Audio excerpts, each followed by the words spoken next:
പ്രകൃതിപരമായി ഈ സമൂഹത്തിന്റെ മുന്നോട്ടുള്ള പോക്കിന് ഖുർആൻ പഠിപ്പിച്ച ഏതെങ്കിലും ഒരു തിന്മയല്ലെന്ന് പറയാൻ ഇവിടെ ആർക്കും സാധ്യമല്ല. കാരണം ചിലരെങ്കിലും ചോദിക്കാറുണ്ട്, 1400 കൊല്ലങ്ങൾക്ക് മുമ്പ് വന്നൊരു ഗ്രന്ഥം ഇന്നും എങ്ങനെ പ്രസക്തമാകുന്നത്? അതൊന്ന് മാറ്റി വായിക്കണ്ടേ, പുനർവായന നടത്തണ്ടേ? അങ്ങനെ ചോദിക്കുവാൻ ആരോഗ്യകരമായ ചർച്ചകൾ നടത്തുവാനുള്ള വേദിയാണിത്. അങ്ങനെ ചോദിക്കേണ്ടി വരുന്നത് എന്തുകൊണ്ടാണ്?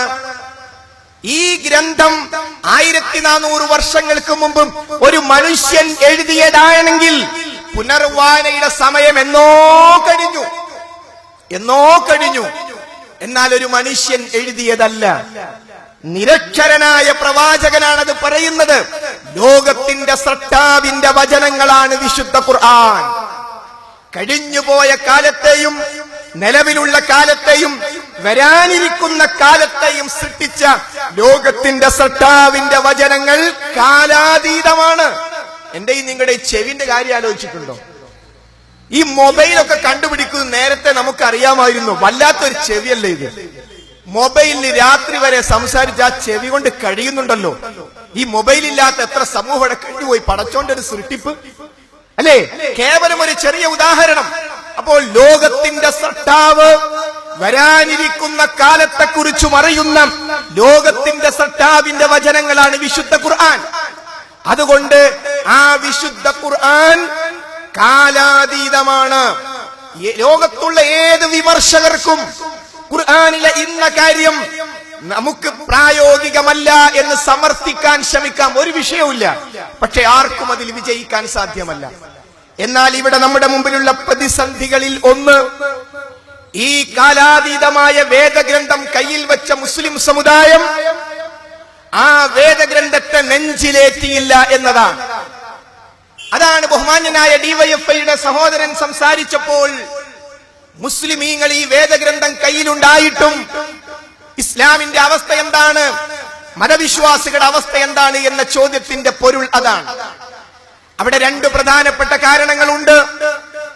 ലോകത്ത് മതത്തിന്റെ പേരിലല്ല ആയിരക്കണക്കിന് കൊലപാതകങ്ങൾ നടന്നത്. ഹിറ്റ്ലർ നടത്തിയ 10,000ങ്ങളുടെ കൂട്ടക്കൊലയുടെ പിന്നിൽ മതമായിരുന്നുവോ? അമേരിക്ക ഈ അടുത്ത കാലഘട്ടത്തിൽ നടത്തിയിട്ടുള്ള കൊലപാതകങ്ങളുടെ പിന്നിൽ മതമാണോ? അല്ല.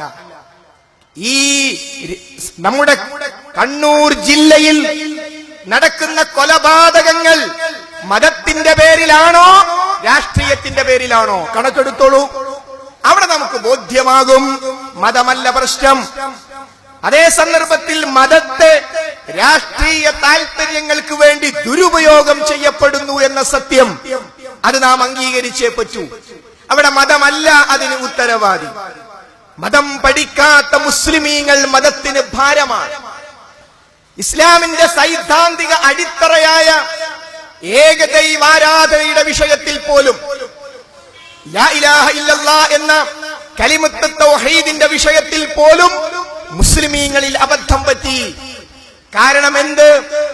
സമൂഹത്തിലെ പുരോഹിതന്മാർ അവരോട് പറഞ്ഞു, നിങ്ങളാരും ഇത് പഠിക്കേണ്ടതില്ല, നാം ഓതിത്തരും, നാം ഊതിത്തരും, നിങ്ങൾ അങ്ങനെ കേട്ടിരുന്നാൽ മതി. അപ്പോൾ വിശുദ്ധ ഖുർആനിലുള്ളത് എന്തെന്ന് പഠിക്കുവാൻ സമുദായത്തിന് അവസരം കിട്ടിയില്ല. എന്നാൽ മാലകളും മൗലൂദുകളും ഇല്ലാ കഥകളും എല്ലാം അവർ കാണാതെ പഠിക്കുകയും ചെയ്തു. അതുകൊണ്ടുണ്ടായ അബദ്ധമാണൊന്ന്. അതുകൊണ്ട് മുസ്ലിമീങ്ങളും അവരുടെ കയ്യിലുള്ള വിശുദ്ധ ഖുർആൻ പഠിക്കാൻ തയ്യാറായേ പറ്റൂ.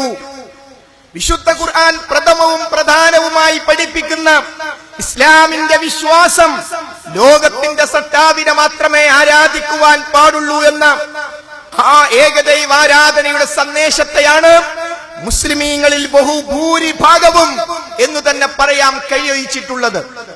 അതുകൊണ്ടാണ് വിഷമങ്ങളും പ്രയാസങ്ങളും ദുരിതങ്ങളും വരുമ്പോൾ മരണപ്പെട്ട ആളുകളെ കബറടക്കിയ ആ കബറ് കെട്ടിപ്പൊക്കി അവിടെ പച്ച വിരിച്ച് അവിടേക്ക് പോയി പ്രാർത്ഥിക്കുന്ന ദുരവസ്ഥ മുസ്ലിമീങ്ങളിൽ ഉണ്ടായത്.